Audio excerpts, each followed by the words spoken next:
Hey guys, and welcome back to Crouton Cracker Jacks. Today I'm going to show you how to make easy and delicious French toast. You know, French toast is one of those things, doesn't need to be complicated, doesn't need any fancy ingredients. You know, sometimes it's better just to keep things simple, and French toast is one of those things. So without further ado, let's get this recipe started.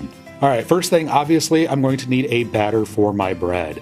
So on a pie plate here, I'm just going to crack in 2 large eggs, and do better than I did and try not to get shells in your eggs. No one likes crunchy bits in their French toast. I'm just going to crack those 2 eggs into a pie plate, and using a fork, I'm just going to break these up a little bit before I add the rest of the ingredients.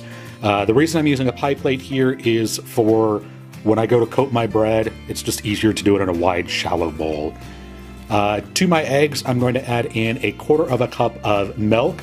You could also use cream or half and half if you're feeling decadent. I'm going to add in 1 teaspoon of granulated sugar, as well as 1/8 teaspoon or 1/4 teaspoon of cinnamon, just a pinch of salt, maybe 1/8 teaspoon or so, and just a quick splash of vanilla.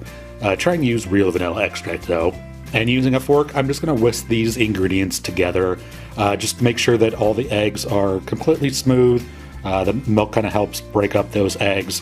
You don't want any globules of egg on your French toast. You want a smooth batter, so just whisk that well. And let me just talk about bread for a minute here. I am using Texas Toast. Texas Toast is just regular sandwich bread, but it is actually cut thicker than regular sandwich bread. It's kind of a dry bread, crummy bread, and these particular slices are about 3/4 of an inch thick. And that's exactly what you want. You want a thick bread for this. And I'm just using this regular sandwich bread. You could use brioche if you wanted to, or French bread, you know, whatever kind of bread that you like. I just happen to like just plain old sandwich bread. It makes the best French toast to me. Now I've got a frying pan over medium-high heat here. It's actually between medium and medium-high. I'm going to add in about 1 teaspoon of vegetable oil, as well as just a little pat of butter. Now the reason I add both vegetable oil and butter is because I like the flavor of frying in butter.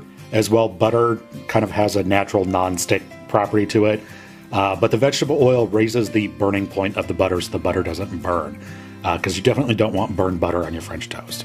Well, maybe you do, but I don't, so that's why I do both. And you want to make sure that your butter and oil are hot before you add in your first piece of French toast. Otherwise, your French toast is going to stick, and you don't want it to stick. And you know when it's ready when the solids, the milk solids in the butter start to brown. I don't know how well you can see this in the video, but they're just starting to turn golden. That is the exact time that your pan is ready for your French toast.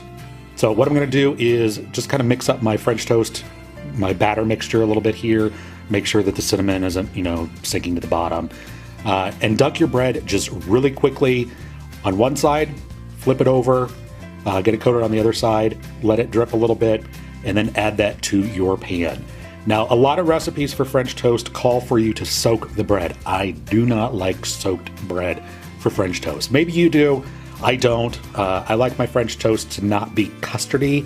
I like it to still be bread in the center. So I just do a light coat on both sides, and I'm just gonna let this go for a couple minutes until it gets nice and golden brown on the bottom. Don't be tempted to move your bread around, you know, just let the pan do its work, let the heat do its work. You know when you're getting ready to flip, when the bubbles around the outside get a little smaller and they don't pop so aggressively. So go ahead and take a peek, make sure that it is nice and golden brown, and then you can go ahead and flip it over and cook it on the other side.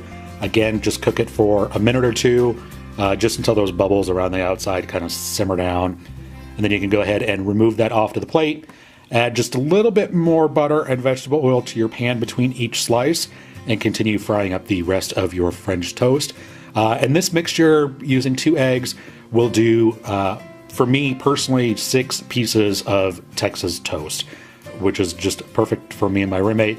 So yeah, just go ahead and keep French toasting all of your bread pieces, and then you can go ahead and pour some delicious maple syrup right over top. If you're feeling extra decadent, dust the top with a little bit of powdered sugar if you'd like. You can serve these with fried eggs and bacon on the side, or if you want, just like a little bowl of fresh fruit would be delicious.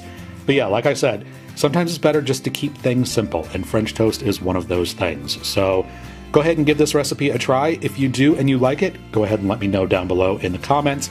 If you like this video, be sure to give it a thumbs up, subscribe for more deliciousness, and keep up to date on all my latest videos. Thanks so much for watching, and we will see you next time.